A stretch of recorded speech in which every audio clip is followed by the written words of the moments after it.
Mark with Recrafter Roofing. We're going to test the repairability of this 3-tab shingle. We have 52 degrees. It's 2:45 p.m. on the 1st of November. The year is 2024 with claim number 1368, G as in George, 7315. That's a typical 3-tab here. We're losing granulars. You can see there's an impact right there.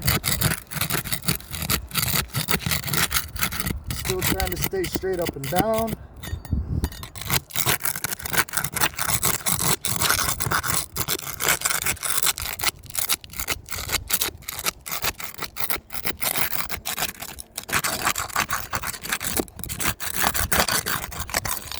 Take a look.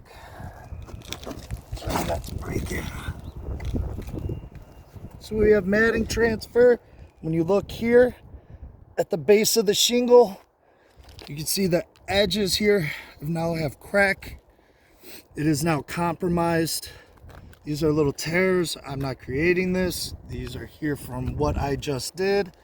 And like I said, you could see matting transfer. I don't want to bend the shingle up too high and create any damage. In my opinion, this shingle is non-repairable.